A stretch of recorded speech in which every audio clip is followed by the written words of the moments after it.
everybody, welcome back to episode 106 of my Let's Play of Torment Tides of never say this right. Numenera, what the hell you say? I'm IVATOPIA, and we're going through this, I don't know, like walking through someone's body, vision or something, in the past. Anyway, we read this last time, so if you want to read it, go back to the last episode, or pause quick. Anyway, so, pick a decisions. Explore the fields carefully, that would be quite bad. Get the shield, that would be good, but there's supposed to be wafts, I guess that's what these are out there. Mystical law, study the rats' behaviour, that makes sense.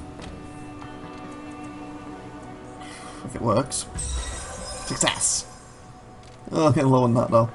You stay near them watching for a long time. At first they seem to be just wandering without rhyme or reason, but then you realise that the shifts you feel in the air temperature are not random, nor natural. The rafts themselves are causing them. Okay. Indeed, once you figure this out, you can see how they use the temperature of the air as a kind of communication between each other. Maybe you could use this information to slip past them. The rest of your wit, use your connection with the dead to speak to them, get the spear to the dead to animate a corpse, and have the corpse get the spear. There's much information coming for a go ahead here, just with the dead to speak to them. Though there are no bodies on the surface, you can feel the dead beneath the rock, preserved by magma that has flown over the spot over the centuries. One is a middle-aged woman named Arma. Oh, she's the one flying. The other is a girl, but she is strangely silent. Even with your strange powers, there's nothing there to speak with. Peace, says Arma. Is it better? Better? Yes, better. Oblivion? Come to you. Why can't I speak with a girl? Gone, gone, but not gone. You shudder, but it's not you who is shuddering. She woke something, vengeance, through no vengeance is in her. You feel Arma's presence looking off towards the obsidian formations. There's something glowing and moving over there.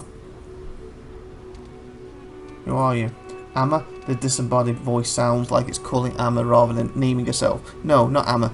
Shelled, cast away, eaten alive and eaten again. Not Amma. Food for rafts. What happened to you? Buried to death before that, lived before that, died before that, lived and died and lived and so many cycles, so many deaths. The air shivers, her tone drops dangerously low. Before that, someone else awoke and remembered. A fight, a girl, Umla, how do you say that, minion? Ula minion? Through you cannot see Arma, the present moves through you. Turns your head, you see in the fields in the distance what she's talking about. The Umlanian, a spear of burnished metal lying in the rock. And you know this is what you were sent here to find. Okay, sent to a piece. Get the shield, attack the rats with your whip, get the spear. Catch you to the dead to animate a corpse and have the corpse get the spear for you.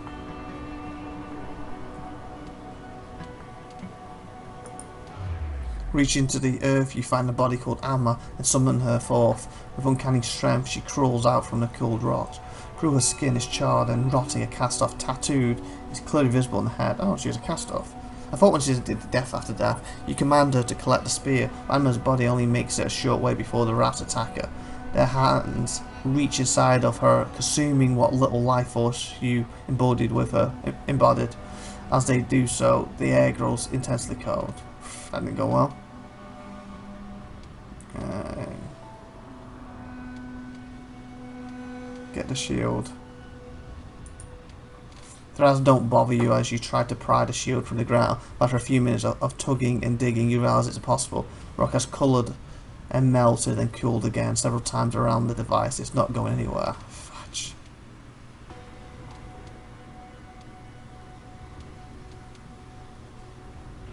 Get the spear. Now that you know the rat's communication through temperature variations, you might be able to avoid their attention by feel better than sight. Assuming you can figure out what the different temperatures mean. The spear is about 300 meters away, and the rafts shift around constantly. It's going to be tricky to get close. Okay. They went cold, didn't they, just after they attacked her? Closer to the spear, saying where the air is cool. Move closer to the spear, staying where the air is warm. Oh, closer to the spear, trying to stay where the temperature ripples between hot and cold. Spear and go back to... oh, crud. It said the temperature was warm, then they attacked and consumed it, then it went cold. What does that tell you? That they're like...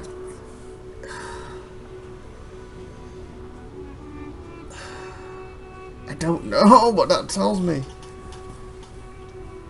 because they're warm means they can communicate, but then when cold when they're there, because they're close, they don't need to communicate, they're eating. Maybe. There's cool. You edge your way across the spear, one raft looks your way, then another okay, they go as warm. The air alternates between streaks of intense cold and heat, and they go between it. You don't know what it means until several of the rafts block your way to spear, the rest come at you with outstretched hands. Onto spear. Ah! Onto spine. The air grows colder as the rafts close in, it's too cold, so try and go to the warmth then. You bolt in the opposite direction as you cross the bridge. You can feel the air heating up again to its normal levels. The rafts seem to have gotten bored and left you. Okay, so we need to go. It's warm then. Might pass, wasn't it? Press let past the rafts to give it the spear again. The air is warm. Using temperature of the air to feel where their attention might be, you close the distance to the spear by about 100 meters. The rafts don't seem to notice you. Okay. Move close to the spear, staying where it is. The air is warm. Close to this by another 100 meters, the rafts still don't notice you. Okay, so basically when he attacked, that's why he went cold, because that's where the attention is. Okay, move close to the spear, staying where the air is warm.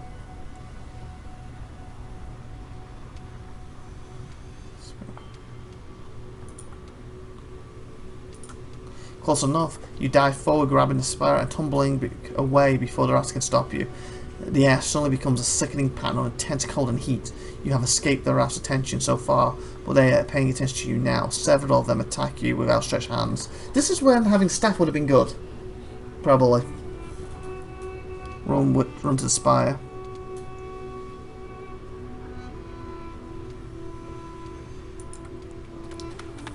It grows colder as the rafts close in. You bolt in the opposite direction. They stay on your tail all the way to the bridge and onto the spire itself. So you duck into the glowing tower, heading towards the transport. As soon as you enter the tower, the air grows warm again. Rafts will not enter the tower.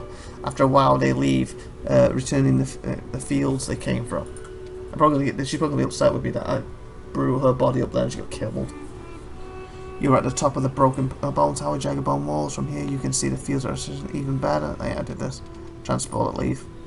So the blood transporter does not appear to have been made with adult humans in mind. There's only room enough for you to lay down. And even then you have to roll on your side and bend in your knees slightly. As soon as you have done so, gravity recedes and the doorway disappears. Your stomach lurches as the transport takes the sky.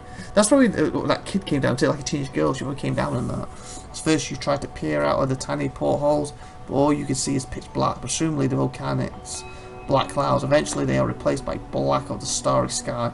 You try to see the land below, but it's impossible to in the cramped space. Hours pass. Finally the transport slows as humming ceases and the door reappears. Continue. Holy fudge, what's going on there? You step out of the transport, stretching painfully.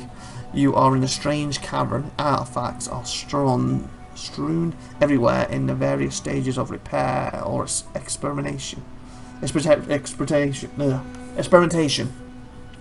One wall is covered by a network of displays showing people and scenes that mean nothing to you. In the centre of the room is an enormous cage made from steel. Basically, if I didn't run into that black thing and use my staff, I would have it. I probably might take it with me if it could barely fit in, would I? It's probably just using them rafts. I was going to think I might need it now, but I doubt I'll be able to bring it with me. Centre of the room, an enormous cage made from steel tentacles that twist together at the top. The cage glows for a moment and a figure walks out. He wears a thick cloak, but his face is most strange. Shifts and blurs, changing its features constantly. You get the impression you are seeing a person, but you can't define what the person looks like at all. I guess is what's happening here. His name comes to mind immediately, the Chimbra.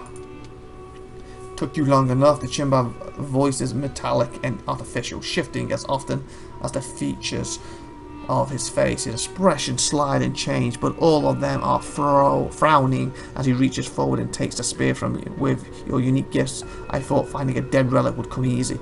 The shaman sets the man on a nearby table with a clunk. He immediately picks up a variety of scanning tools, one after the other, probably the Uruman and its secrets. He seems to have forgotten about you. You look around the cavern, but there are no entrances or exits. Nowhere this master could be, except for the cage. Examine the cage to figure out how it works. This master, I need to speak with him. Speak with Master about the mission. Examine the cage. You take 2 steps towards the cage, but the moment you reach your hand towards it, the Jammer stops you with a bark. What do you think you're doing? Your mission is complete. I have no purpose for you out there. Ignore him as I'm in the cage again. No. Deception. I want to speak with Master about the mission. 100. Success! Massoff. The chambers and alternate voice slips from baritone to falsetto in a rapid series of notes. Dozen different eyes narrow with suspicion. He's inside him. What? Chamber alternate voice slips from baritone to falsetto. I'm not sure that Tinkerer could tell you anything useful, but I can think of no reason to deny you. Chamber turns and slides a hand along one of the metal tendrils and through. No. What? Discernible interface appears. He presses his fingers against the metal twice. The cage begins to glow. The chamber turns his attention back to the spur, indicating you should enter the cage with a dismissive wave. Okay, so he's not part of him. To the metal tentacles, whatever, became a kind of a doorway on the other side. Massa squats on some sandy alien shore. Stars twinkle in the sky behind him, but there are no stars you recognise. He picks up his head as through he heard something. Then he turns around to face you. One of his eye sockets is artificial. Alternatively, projecting a human eye, a snake eye, and something even more alien in the time he looks you over. He looks like a shipwreck survivor, bare-chested, ragged pants and ragged beard. If so, he's better fed than you'd expect. Severin, he says, his human eye squinting in the light. What the hell do you want? He peers forward as Fruit, trying to see into the cavern. Where are you? You really myself, the one who talks to machines? I'm not real Zezan. I'm a new cast-off using a mirror cast to project myself. I was told you could fix the Wilson chamber. Messer's human eye grows as wide as a sorcerer's. His other eye flips through a few images, landing on a red eye with 3 pupils that scrutinize you up and down. This is beyond me, and that's saying something, he says. About the Renaissance chamber, though, the only one who benefits from it is the changing god. That B-word's got nobody's interest at heart but his own. Don't listen to the D-word thing he says. It's the changing god, he told me. God lied to me. How would the Renaissance chamber benefit the changing god? Ha, well, if it's that true, then it's someone who only has Ass's interest in mind. Stay away is my advice. The resident chamber only good for one thing. He holds up a finger, and that's snuffing us out. The changing god plans to use it to merge all of us, every cast-off that still lives, back into his body. That's his plan for stopping the sorrow. Okay, how does that stop the sorrow?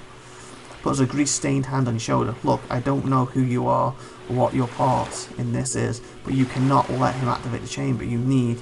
Glances over your shoulder at something in the cavern. Through when you turn, you see nothing there. The first is alive, he whispers, drawing your attention back to him.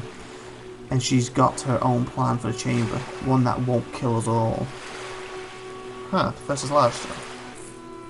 Alcessia has a new cast-off body that he plans to use as a catalyst for the chamber, but the first has a better plan, something that won't snuff out every last one of us. Move the mouse. Look for her in bloom, he says grimly. Just make sure you don't. Before he can finish, you feel a retching twisting in the centre of your body, like your heart is being wrung dry. Your vision tunnels black, and you feel as through your body were being sucked through a steel pipe. You're being pulled out of the mirror, but it's far more painful than it ever was before. Then Master, the cave and everything else disappears. Great. Stuff out every last one of us. Look for her in the bloom. Just make sure you don't, and I don't hear what the don't is. Great, so you know I'm going to end up doing it. I'll remember that. Why'd you pull us out so soon? Seriously, why'd you pull me back? What the fudge? That's a cast off. God.